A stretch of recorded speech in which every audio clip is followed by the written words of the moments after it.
Assalamu alaikum. Bonjour à tous. Il parle anglais, il parle français aussi. J'ai oublié. منذ يومين تقريبا كنت أتناول الغداء أنا ومحمد صديقي، وجلس بجوارنا 3 حسناوات وسيد مهذب، وأخذوا يتبادلون أطراف الحديث حول الشعر والإلقاء.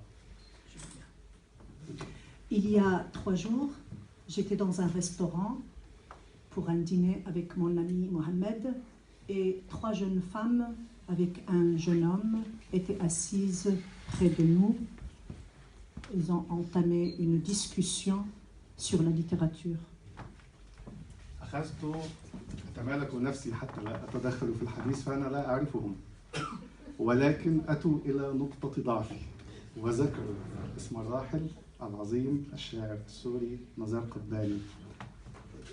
Je me suis retenue et maîtrisée pendant quelque temps, mais lorsque je les ai entendus parler du grand poète syrien Nizar Qabbani, j'ai intervenu. Je n'ai pas pu résister.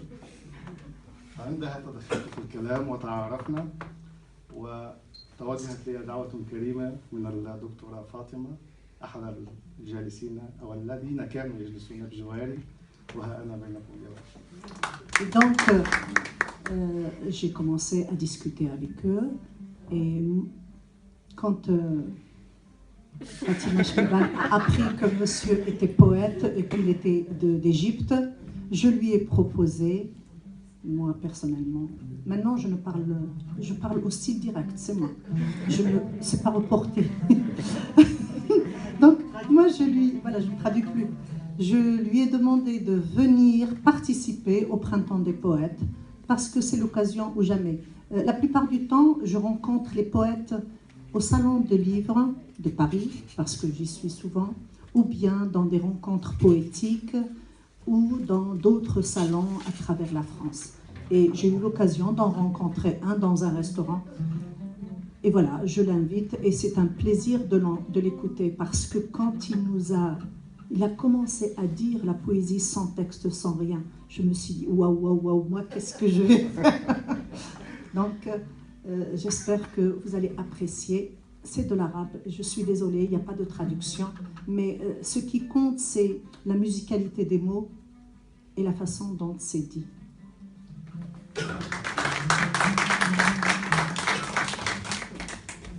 وعلى ذكري أفضل من كتب للمرأة الشاعر نزار قباني، فأود أن أقرأ لكم قصيدة امرأة بلا قلب من ديوان يرويني نهرك.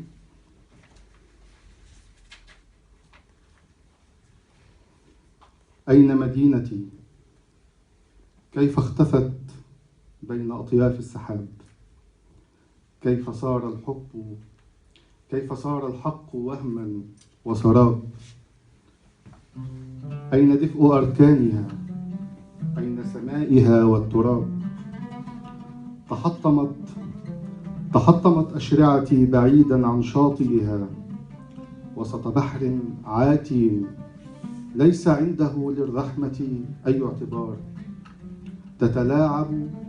تتلاعب بدفتي أمواجه تارة يمنى وتارة يسار، وبأعيني تتلاعب أيضا. فهذه أبراج مدينتي تعلو بعيدا وفجأة تنهار.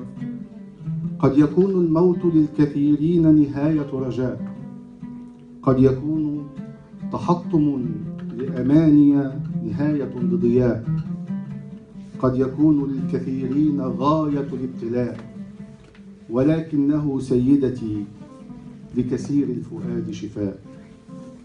نعم تقولين أني مبالغ في وصف الأمور، وأني قد جعلت من ألمي حادثة الدهور، فأجيبيني بربك صدقا. هل تحيا الفراشات يوما من دون الزهور؟ هل تكف الأنهار عن معانقة البحور؟ هل تئن الأمطار نزولا أو تثور؟ هل تعلمين سيدتي ما هي فاجعة الشعور؟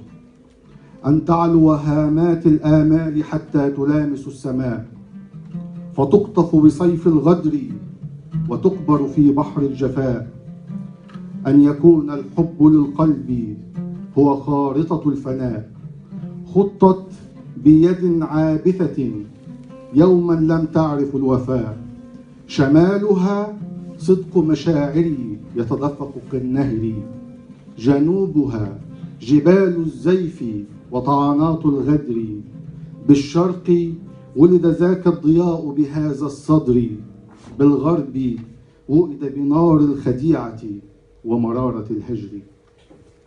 تبا لها خارطة، تبا لها خارطة رموزها سيوف للنحر، تقطف براءة القلوب كأنها معول الدهر. أو تعلمين سيدتي، أو تعلمين سيدتي أين أجد منبع الصبر؟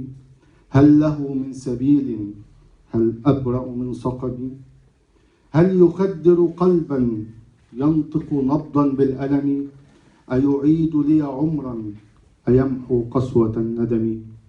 أخبريني، أخبريني بربك لماذا فعلت؟ أخبريني، أخبريني بربك لماذا خنت؟ أخبريني، أخبريني بربك لماذا رحلت؟ أغير دفء مشاعري يوما أخذت؟ هل جزاء الصدق غدرا وبهت؟ أجيبيني، أي نوع من النساء أنت؟ بلا رحمة أرسلت قلبي إلى ساحات الموت، وبلا رحمة رقصت على أنات حزني وثملت. الآن أقولها سيدتي، فاستمعي إلى من قتلت. لم يبق لي إلى الأبد، لم يبق لي إلى الأبد سوى أن ألوذ بالصمت.